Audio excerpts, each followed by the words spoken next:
खुलुमबाय आं सिबिरानि ब्रह्म नोंथांमोनखौ आंनि एसबि बड' निउज चेनेलाव गासैखौबो बरायबावनाय थाबाय नोंथांमोननि थाखाय आं गोदान मोनसे भिडिअ लानानै फैबावबाय अन्नानै भिडिअखौ जोबजासिम नायलांदो बड'फा उपेन्द्रनाथ ब्रह्मनि दैदेननायाव आलादा रायजो बड'लेण्ड दाबि खालामनाय समाव जांख्रिथायारि मेथाइ खननानै बर'फोरखौ सोमावसारनायाव बारसोम होग्रा दैख्रं खुंगुर बसुमतारीनि स्निथि थैनाय सान फालिदों। बिथांनि थैनाय सानखौ दतमा गयबारियाव थानाय मांखरसालियाव बिबारजों मान बावदों। क'क्राझार जिल्ला दुलाराय बर' फरायसा आफाद आरो हारिमु आफादनि बानजायनायाव जांख्रिथायारि मेथाइ रोजाबग्रा दैख्रं खुंगुर बसुमतारीनि स्निथि थैनाय सानखौ फालिदों, जेराव दुलाराय बर' हारिमु आफाद आरो दुलाराय बर' फरायसा आफादनि बिबानगिरिफोराबो बाहागो लादों। बिथांमोननि अनगायैबो माखासे मेलेमजिबिफोराबो बाहागो लादों। फोरमायथिदों दि दैख्रं खुंगुर बसुमतारीनि मेथाइ सुजुनाय आरो रोजाबनायजोंनो बर' हारिया खौसे जादोंमोन आरो सोमावसारनायाव बारसोमदोंमोन। बिथाङाबो सासे लामा दिन्थिगिरि, बेनिखायनो बिथांनि जिउ सोलेरा सोरगोआव जाहाथे जायगा मोनो बेनि थाखाय आरज गाबदों होननानै फोरमायथिदों आरो हारि सिबिसुलाखौ जेब्लाबो गोसोखांनो नांगोन होननानै बुंथिदों बिथांमोना। लोगोसेनो बिथांनि रोजाबनाय मेथाइफोरखौ रैखाथियै लाखिनो थाखाय खामानि मावगासिनो होननानैबो फोरमायथिदों बिथांमोनहा। जावले जावले बिमा आरो बिफानि मेगनाव हाद्रि बाला सारबाय थानायनि जाहोनाव बिमा आरो बिफाया गावनि फिसाजोजों सोमोन्दो एंगारनो गोनां जाबाय। खनले खनले बिमा बिफानि खोथा नेवसिनानै बांगाल हौवाजों खारबाय थानायनि थाखाय जोनोमगिरि बिमा आरो बिफाया अरायनि थाखाय फिसाजोजों सोमोन्दो एंगारबाय। क'क्राझार जिल्ला गसाइगाव महकुमानि सिङाव थानाय आमिनखाथा गामिनि रिस कुमार नार्जारी आरो जयन्ती नार्जारीया खौरांगिरि मेलनि गेजेरजों फिसाजोजों अदेबानि हायनारी नार्जारीजों सोमोन्दो एंगारनायखौ मिथिहोदों। हायनारी नार्जारीनि बिफा रिस कुमार नार्जारीया मिथिहोनाय बायदिब्ला हायनारी नार्जारीया मुस्लिम हौवाखौ मोजां मोननानै खारदोंमोन। बेनि उनाव कर्ट मेरेज जानानै न'आव फैनानै थाफैफिनदोंमोन। नाथाय कर्ट मेरेज जानायनि सोमोन्दै फोलादोंमोन हायनारीया। नाथाय कर्ट मेरेज जानायनि 10 साननि उनावनो मुस्लिम हौवाजों फिन थांफिनदोंमोन। बेनि उनाव फिन न'आव फैफिनबावदों। बिसि फिसाय बुलायलायनानै गासै बिखायाव जोखोम जानाय दागाफोरखौ लानानै न'आव थाफैफिनदोंमोन होननानै फोरमायथिदों। बिमा बिफायाबो फिसाजोखौ थानो थाखाय जायगा होदोंमोनखौ फोरमायथिदों। बेनि उनाव एनजिअ'आव 9 दान खामानि मावहैदोंमोन आरो खामानि मावखांनायनि उनाव फिन न'आव थाफैदों। नाथाय न'आव 3 दान थाफैनायावनो फिन बे मुस्लिम हौवाजोंनो लिंक जाफिनदों। जाय मुस्लिम हौवानिया गेदेर गेदेर फिसाफोर दंखायो आरो बिसिबो दंखायो होननानै फोरमायथिदों। फारसेथिं मुस्लिम हौवानि गिबि बिसिया हायनारीखौ गावसोरजों न'आव थानो होआ, जायनि थाखाय हायनारीखौ गुबुनावसो दोनो मुस्लिम हौवाया। बेबायदि न'खरावनो बा बेबायदि मुस्लिम हौवाजोंनो फिन दा खारलांफिनबाय हायनारी नार्जारीया। जाय जोनोमगिरि बिमा बिफाया गावसोरनि खोथा मानियाखैब्लाबो बा गावसोरखौ दुखु होदोंब्लाबो फिसाजोखौ अननानै जेब्लाबो थानो जायगा होदोंमोन। नाथाय बेबायदि बिमा बिफाखौ जावले जावले थगायदों बा दुखु होदों हायनारी नार्जारीया।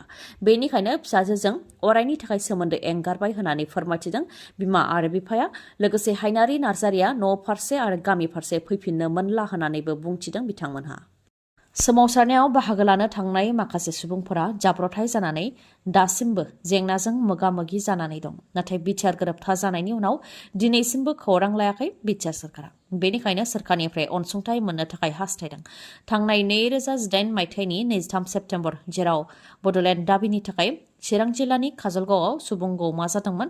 बे सुबुं गौमायाव बाहागो लाफैदोंमोन गसाइगावनि दुमबाजार गामिनि रायजो राजाफ्रा। नाथाय दुखुनांथावै सुबुं गौमायाव बाहागो लानानै न'फारसे थांबाय थानाय समावनो सामथाइबारिनि राजा लामायाव गेदेर जाब्रथाय जादोंमोन। जायजों जायगायावनो जिउ खोमानो गोनां जादोंमोन पलास नार्जारी मुंनि सुबुङा। बिथांनि अनगायैबो बिनजय नार्जारी बिथाङाबो जिउ खोमानो गोनां जादोंमोन आरो बिथांमोननि अनगायैबो सोरबा आथिं लेंग्रा लेंग्रि जानो गोनां जादोंमोन, सोरनाबा सिं खेंख्रा जादों आरो सोरनाबा खर' गाज्रि जानानै थानो गोनां जादोंमोन। बेबायदिनो गोबां जेंनाजों दिनैसिमबो भुगिनो गोनां जादों होननानै फोरमायथिदों बिथांमोना। नाथाय बिटिआर गोरोबथा जानायनि उनावबो बिटिआर सोरखारा खेबसेबो खौरां लायाखै होननानै फोरमायथिदों। जाब्रथाय जानायनि थाखायनो बायदि बायदि जेंनायाव गोग्लैनायनि थाखाय दिनैसिमबो न'खर सालायनायाव जेंनाजों मोगा मोगि जानो गोनां जादों होननानै फोरमायथिदों। बेनिखायनो न'खरखौ सालायलांनो थाखाय सोरखारा जाहाथे जा एसे हायो अनसुंथाइ होयो बेनि थाखाय खावलायहरदों बिथांमोनहा। जाब्रथायजों मोगा मोगि जानाय बिथांमोननि मुङा पलास नार्जारी आरो बिनजय नार्जारीनि अनगायैबो जगेन नार्जारी, जिरेन नार्जारी, प्रमद नार्जारी, शक्ति नार्जारी, भुबन नार्जारी, रदीप नार्जारी, बबिता नार्जारी, रानी मुसाहारी, बिरजित मुसाहारी आरो माखासे। दुलाराय बर' फरायसा आफादनि बानजायनायाव आसामनि दाब दाब जायगायाव मिरु रोंगौसा सायख' आनजाद खुंदों। आसामनि गासै 164 मिरुआव मिरु रोंगौसा सायख' आनजादखौ खुंदों होननानै फोरमायथिदों दुलाराय बर' फरायसा आफादनिफ्राय, जेराव 15,000निबो गोबां फरायसुला आरो फरायसुलिफोरा बाहागो लादों होननानै फोरमायथिदों। बेनिनो थाखो 9निफ्राय 8,363 आरो थाखो 10निफ्राय 7,121 गासै 15,484 फरायसुला आरो फरायसुलिफ्रा बे मिरु रोंगौसा सायख' आनजादाव बाहागो लादों होननानै फोरमायथिदों। फरायसाफोरनि गेजेराव बादायलायनाय थासारि लाबोनो थाखाय आरो फरायसाफोरखौ थुलुंगा होनो थाखायनो मिरु रोंगौसा सायख' आनजादखौ खुंनाय जादों होननानै फोरमायथिदों। फरायसाफोरनि गेजेरनिफ्राय टप 3 सायख'नाय जागोन, जेराव सेथि बान्था महरै 20,000 रां बान्था होनाय जागोन, नैथियाव 15,000 रां होनाय जागोन आरो थामथिनि थाखाय 10,000 रां होनाय जागोन। बेनि अनगायैबो आरोबाव टप 5 सायख'नाय जागोन, जायनो 2,000 राङै होनाय जागोन होननानै फोरमायथिदों। आयेन बेरेखा फालांगि खालामग्रा सानै बांलादेशिखौ गावथारदों BSFआ। सोनाब बंग'नि नदिया जिल्लानि सिङाव थानाय भारत बांलादेशनि गबिनपुराव जादों बे गावलायलायनाय जाथाया। फेन्सिं हास'नानै भारत फारसे हाबबोनो नागिरदोंमोन सानै बांलादेशिया, जायखौ नुनानै BSFनिफ्राय ब्लेंक फायार गावदोंमोन। BSFनिफ्राय ब्लेंक फायार गावनायाव खारखोमादोंमोन आयेन बेरेखा फालांगिरिया। उनाव BSFनि सायाव फिन गुलि गावहरदों। बेयावनो BSF आरो आयेन बेरेखा फालांगि खालामग्रा बांलादेशनि गेजेराव गुलि गावलायलायनाय जाथाय जादोंमोन, जायजों थैनो गोनां जादों सानै बांलादेशिया। गिख्रंथाव जाब्रबथाय फेक्टरियाव बेफ्रुनायजों 9 मावसुमाफोरा जिउ खोमानो गोनां जादों। महाराष्ट्रनि नागपुराव थानाय बाजारगाव ओनसोलनि सलार इन्डास्ट्रियाव बेफ्रुनायजों 9 मावसुमाफोरा जिउ खोमानो गोनां जादों। जाय इन्डास्ट्रियाव बेफ्रुग्रा मुवा बेसादफोरखौ बानायनाय जायोमोन। बेफ्रुग्रा मुवा बेसादफोरखौ माइनिंआव बाहायनाय जायो, जेरै खैला, हाजो बायदिफोरखौ गावस्रा होनायाव बाहायनाय जायो। बे बेफ्रुग्रा मुवा बेसादखौ जुबाय थानाय समावनो हरखाबै बेफ्रुदों, जायनि जाहोनाव 12 मावसुमाफोरनि मादाव 9 मावसुमायानो जिउ खोमानो गोनां जादों। 9 जिउ खोमानांनाय मावसुमाफोरनि मादाव 3 आइजोफोर। जोखोम जानाय हालोदाव बिथांमोनखौ गिबियाव देहा फाहामसालियाव लानानै थांनाय जादोंमोन, नाथाय रैखा खालामनो हानाय जायाखै। जाथायजों जिउ खोमानांनाय 9 मावसुमाफोरनो सासेयाव 5 लाख राङै होनो थाखाय फोसावबाय महाराष्ट्रनि गिबि मन्थ्रि बिथाङा। टाइटानिक जाहाज गोदोनानै रोजा रोजा सुबुंनि जिउआ लैथोआव गोमालांनाय बायदि नाव बेलथायनानै फिन 61 सुबुंनि जिउ खहा जादों। बे गिथावना आरो दुखुनांथाव जाथाया लिबिया हादरनि लैथो जिङाव जादों। रिपर्टनि बायदिब्ला माखासे मावसुमाफोरखौ इउर'पआव खामानि मावनो थाखाय लैथोजों लानानै थांदोंमोन। बेयावनो लिबिया हादरनि मेडिटेरेनियान लैथोआव नावा बेलथायदों। फोरमायथिनाय बायदिब्ला नावाव गासै 66 सुबुंफोर दंमोन, जेराव आइजोफोर, उन्दै गथ'साफोरबो दंमोन। बेयावनो बोथोर गाज्रि जानानै लैथोनि दोहौआ 2.5 मिटार गोजौसिम, अदेबानि 8 फुटनिबो गोबांसिम जादों, जायनि जाहोनाव नावा थावरिनो हायैयाव बेलथायनो गोनां जादों होननानै फोरमायथिदों। बेबायदिनो बे जाब्रबथायाव 61 सुबुङा थैनो गोनां जादों आरो माखासेखौ रैखा खालामनो हादों होननानै मिथिहोदों।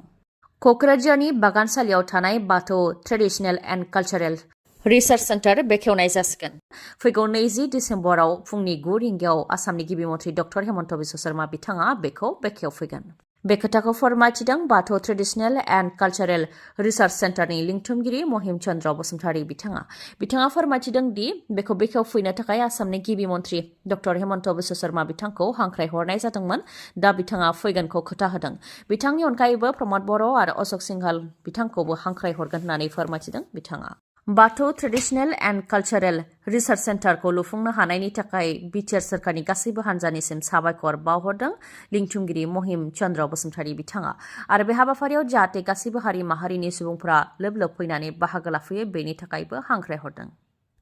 गोदान मटर साइकेल बा स्कुटि बायनो गोसो दंब्ला नोंथांमोननि थाखाय मोनसे गोजोनथाव खौरां।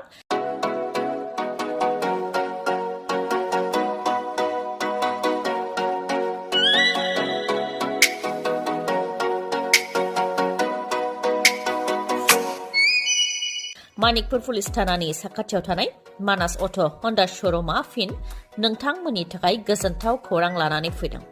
गोथार बर'दिन सानजों लोब्बा लाखिनानै बायदि बायदि अफार फोसावदों मानास अट' हन्डा श'रुमा। अफारफोरा जाहैबाय जायखिजाया मटर साइकेल बा स्कुटि बायोबा नोंथाङा बेसेन नाङालासे गंनै हेलमेट मोननो हागोन लोगोसे बेसेन नाङालासे 5 लिटार पेट्रल मोननो हागोन आरो बेसेन नाङालासे गोजां बोथोरनि थाखाय कम्बलबो मोननो हागोन बेनि अनगायैबो नोंथाङा मोननो हागोन 1000 केशबेक अदेबानि नोंथाङा 1000 रांबो मोनफिननो हागोन अब्ला नोंथाङा गोनो गोथो जानांगौनि जेबो गोनांथि गैया थाबैनो नोंथाङा मानिकपुर पुलिस थानानि साखाथियाव थानाय मानास अट' हन्डा श'रुमनिफ्राय गोदान मटरसाइकेल बा स्कुटिखौ लायनो हागोन आरो नोंथांमोननो बेखौबो मिथिहोबावो दि जायखिजाया कम्पानिनि गोजाम मटरसाइकेल बा स्कुटिखौ सोलायनानै नोंथाङा गोदान मटरसाइकेल बा स्कुटिबो बायनो हानायनि राहा दं बे श'रुमाव बेनि अनगायैबो नोंथाङा गोजान जानथायनिब्ला हम डिलिभारि खालामनायनिबो राहा दं बे श'रुमाव आबुङै मिथिबावनो थाखाय 7002601255 नङाबा 9101272776 बे नाम्बाराव खौरां लाहरनो हागोन गोजोन्थों दिनैनि भिडिअ एसेनोसै गाबोन आरो गोदान भिडिअजों लोगो मोनफिनबावगोन नोंथाङा दासिमबो आंनि चेनेलखौ साबस्क्राइब खालामाखैबा अन्नानै साबस्क्राइब खालामदो लोगोसे लाइक कमेन्ट आरो शेयार खालामनो दाबाव गोजोन्थों